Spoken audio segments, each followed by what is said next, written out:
Then the news exploded. My phone blew up. Not friends, but the exact people who'd always written me off as the family failure. Mom, Dad, and perfect Chloe.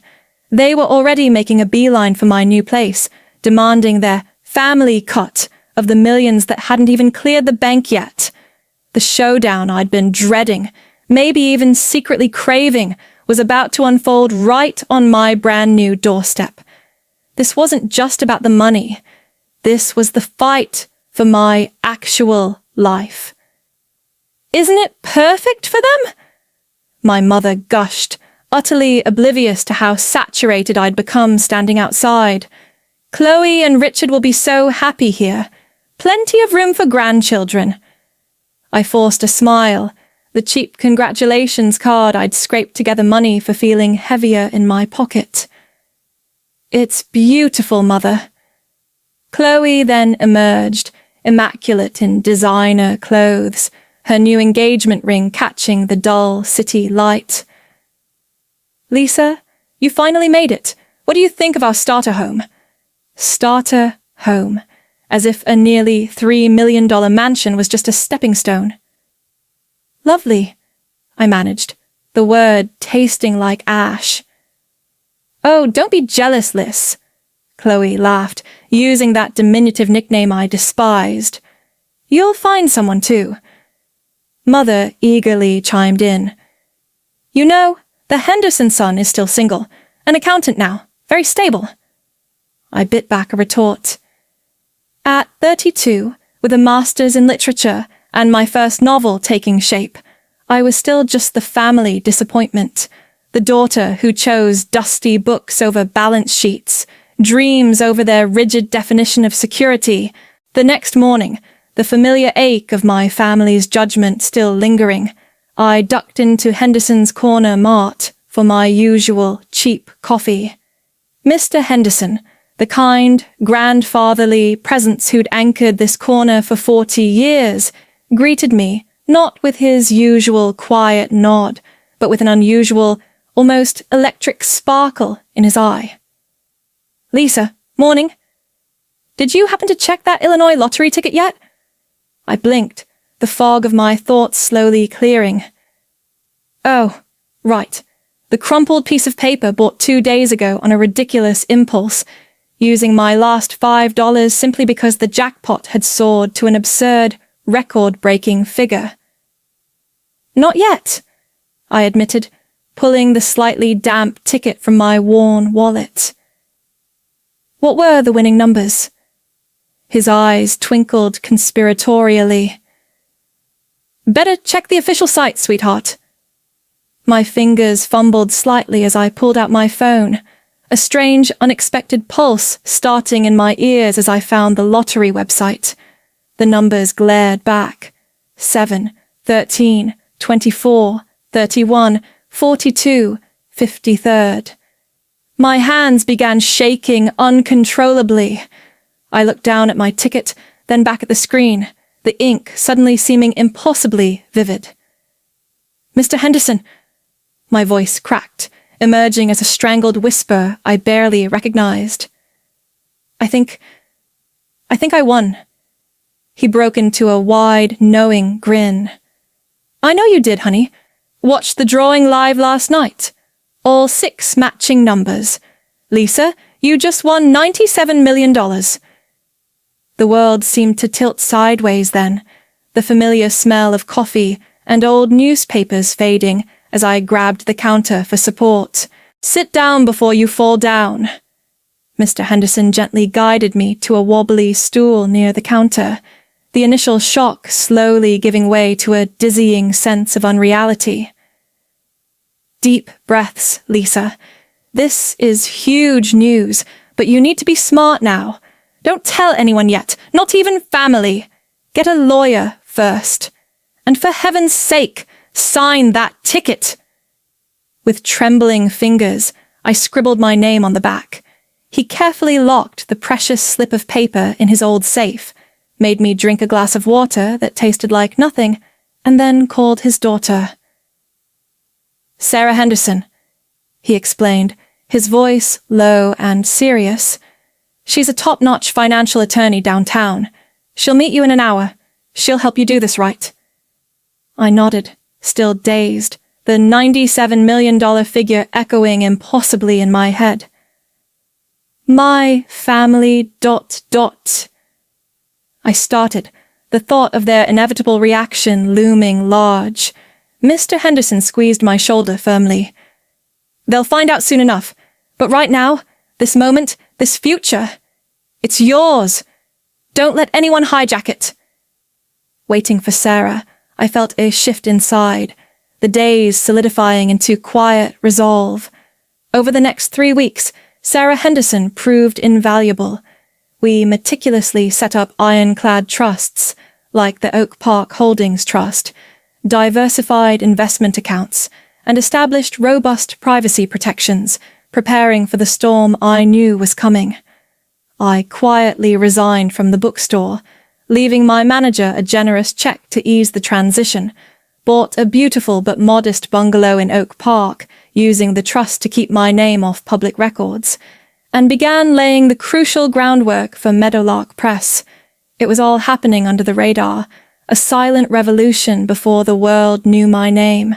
Back in Sarah Henderson's sophisticated office, the final documents lay before me. "Remember," she cautioned gently, tapping the thick stack of papers. "Once we submit these, your name becomes public record. Are you truly ready for what follows?" I thought of the quiet strength I'd found, the carefully constructed walls of my new life, the peaceful Oak Park bungalow, the nascent plans for Meadowlark Press, the anonymous check left for my bookstore replacement. A calm settled over me. "I'm ready," I stated firmly, my voice steady. The very next morning, it felt like every media outlet in Chicago exploded simultaneously. My face, a picture I barely recognized from my old bookstore ID, was splashed across the Chicago Tribune and beamed into living rooms via WGN News. Headlines screamed, "Local writer wins $97 million Illinois lottery jackpot." Zrenia, bookstore employee becomes overnight multimillionaire. Zrenia, Lisa Bennett утверждает рекордный приз. My phone instantly erupted, a relentless barrage of notifications. Messages poured in from forgotten high school classmates, distant relatives I hadn't heard from in years, casual acquaintances suddenly professing lifelong friendship, all clamoring for attention. But the messages I'd braced myself for arrived last, cutting through the noise. First, Chloe. "Oh my God, Lisa, why didn't you tell us? Call me immediately." Then, my mother. "Lisa Elizabeth Bennett, how could you keep this from your family? We're coming over right now. Where are you living?" Finally, my father. "Your mother is hysterical. Call us this instant." I silenced the incessant buzzing, turned off the phone completely, and calmly poured myself a cup of tea, settling into my sunlit new home office, deliberately ignoring the chaotic storm raging outside my carefully built sanctuary. My new doorbell chimed. Through the security camera Sarah had insisted on, I saw them, my parents and Chloe, huddled together on my porch. Chloe looked ready for a magazine shoot, while Mother nervously smoothed her designer dress. Taking a deep breath, I opened the door. "Lisa!" Mother burst out, bypassing any greeting. "We've been frantic. Why haven't you answered? How did you afford this house? The lottery money hasn't even cleared yet." "Hello, Mother." I cut her off calmly, my voice steadier than I expected. "Would you like to come in?" They filed into my living room, their eyes sweeping over the tasteful furnishings and floor-to-ceiling bookshelves with poorly concealed astonishment. "Well," Chloe began, running a finger along a shelf, "I suppose now you can finally move somewhere decent. Maybe near my new place. There's a lovely little colonial for sale, only $4 million. "I'm happy here," I interrupted, "but thank you." "Lisa, darling." Mother leaned in, voice dripping with manufactured sweetness. "You need proper guidance. Your father knows excellent wealth managers." "I have a team of advisors, Mother," I stated firmly. "And it's Lisa, not Liz." "Don't be difficult," Chloe snapped. "We're trying to help. God knows you've never managed money." "Like that $10,000 I loaned you for your starter business?" I asked quietly, meeting her gaze. "The one you conveniently forgot to repay?" Chloe flushed. "That was different." "Now, see here," Father finally interjected, his face reddening. "We've always supported you both equally." I actually laughed. "Equally? You bought Chloe a mansion. You gave me lectures." With that, I retrieved 3 envelopes. This confrontation was long overdue. 6 months later, the launch party for Meadowlark Press pulsed with everything I dreamed of. We'd transformed a sprawling West Loop loft, chosen specifically over a gleaming downtown tower, into a magical space brimming with books, local art, and palpable possibility. Authors whose debut works we'd proudly signed mingled excitedly with literary agents and journalists from the Tribune, while kids from our new Literacy Foundation excitedly showed off their own stories in a vibrant corner display. Mr. Henderson stood beside me, beaming like the proud grandfather figure he'd become. "Look what you've built, Lisa," he murmured, his eyes scanning the vibrant scene. "And not a penny wasted on showing off." He was absolutely right. The $97 million hadn't bought yachts or frivolous luxuries. It had been carefully channeled into expanding educational programs across Chicago, into championing overlooked writers who deserved a chance, into constructing something truly meaningful and lasting. My phone buzzed then, a jarring digital intrusion disrupting the warmth. It was Chloe. "Saw Meadowlark in Cranes. Must be nice having everything handed to you. By the way, Richard lost his job. We could use some family support right now." The familiar blend of passive aggression and raw entitlement. I simply deleted the message without replying, a small but significant act of self-preservation. Over the past months, they'd tried every tactic imaginable. Guilt trips, sudden fake kindness, increasingly frantic demands for bailouts for Richard's failed investments, or Mother's suddenly urgent Lakeshore Country Club dues. I'd steadfastly ignored them all. My focus was resolutely here, in this room filled with purpose, a world away from their desperate grasping and endless drama. This felt real. This felt right. Just then, a young girl named Mahaya, one of our brightest literacy program students, tugged shyly at my sleeve, clutching a notebook. "Ms. Bennett," she whispered, "will you read my story?" "Of course, Maria," I smiled, leading her to a quieter corner. As she excitedly described her tale about a magic pen, I felt a profound sense of rightness. But then, I looked up. My mother stood there, looking deeply uncomfortable amidst the casual, creative atmosphere. Some of her polished Gold Coast veneer had chipped away. The past months had clearly taken their toll. "Lisa," she began hesitantly, glancing at Maria, "I need to talk to you. Alone." I gently directed Maria to Ms. Evans, our children's book editor, before facing my mother. "Well?" "Your father's company." "It's failing," she said bluntly, the words tumbling out. "Chloe's house is being foreclosed on. Everything is falling apart, and you're here, playing with children's stories." Anger flared within me. "Playing? Look around, Mother. Really look." I gestured towards the vibrant displays, the engaged authors, the hopeful children. "This is real. Something you never respected." Before she could respond, a commotion near the entrance drew our attention. Chloe had arrived, flanked by a grey-faced father and a visibly defeated Richard. Their designer clothes looked slightly worn, their usual confidence replaced by raw desperation. "Lisa, please!" Chloe cried, mascara already streaking her cheeks as they pushed through the crowd towards us, oblivious to the sudden hush falling over my guests. "Richard lost everything. The bank is taking our house. Daddy's company is dying. You have to help us." The public spectacle was excruciating. The room had gone utterly silent, all eyes fixed on the unfolding family drama my guests were politely trying to ignore. I looked at them, really looked at them. Father, grey and deflated, stripped of his usual commanding presence. Chloe, her expensive facade crumbling into desperate tears. Mother, torn between pride and palpable need. Richard, just looking lost. The urge to simply write a check and make them disappear was briefly tempting, a quick fix to end the awkwardness.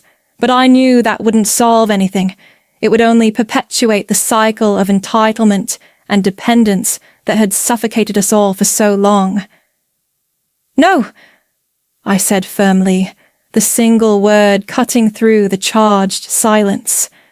Father's head snapped up. "No!" he echoed, incredulous. "No!" I repeated, my voice steady now. "I won't give you money to prop up the lifestyles that made everyone miserable, but I will make you a different offer." I pulled out my phone, pulling up information I'd prepared, anticipating this possibility. "This is Sterling Wealth Management," I showed Father. "They need experienced advisors with community connections. They've agreed to interview you for a senior position. No guarantees, but a fair shot." I swiped. "Chloe, the Chicago Cultural Center needs a fundraising coordinator. With your social skills and event experience, you'd be perfect." Another swipe. "Richard, my friend's construction company is hiring project managers. Real work, fair pay." Chloe stared, horrified. You want us to work? For other people?" "I want you to earn your own way," I replied evenly, like I did. "Build something real. Find out who you are without the fancy titles and borrowed money." A stunned silence hung in the air. "And if we refuse?" Father asked stiffly, his pride clearly wounded. "Then you'll figure something else out," I stated calmly, meeting his gaze without flinching. "But you won't get a dime from me to maintain a facade." Unexpectedly, Mother stepped forward slightly. "The cultural center. They really think Chloe would be good at fundraising?" she asked, a flicker of something other than desperation in her eyes.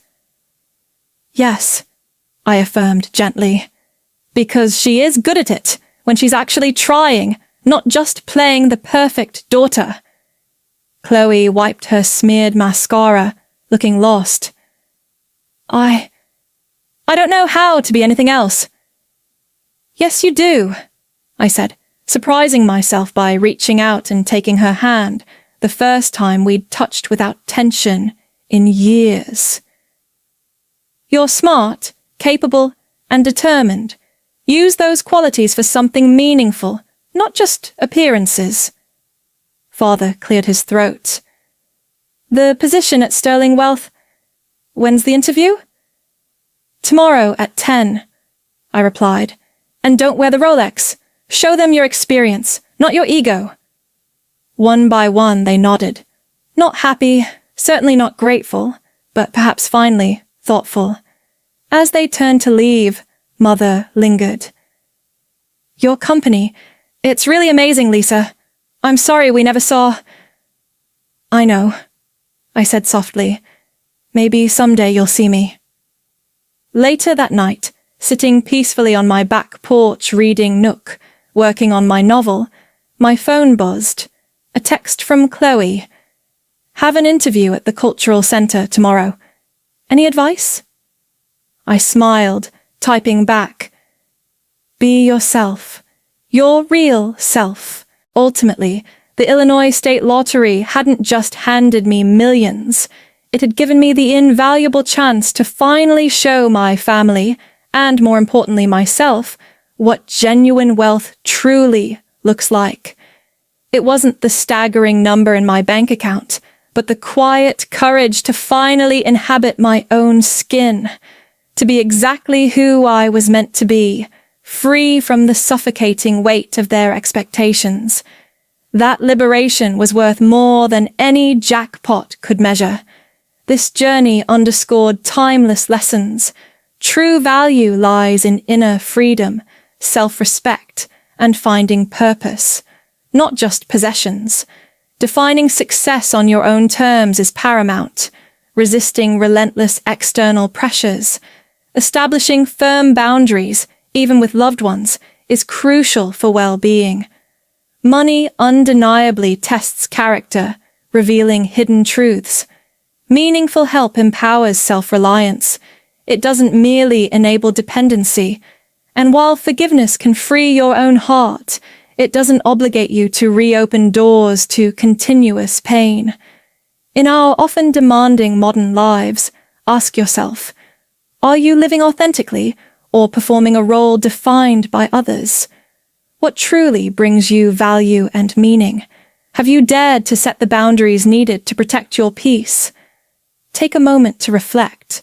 Which lesson from this story resonates most deeply with you?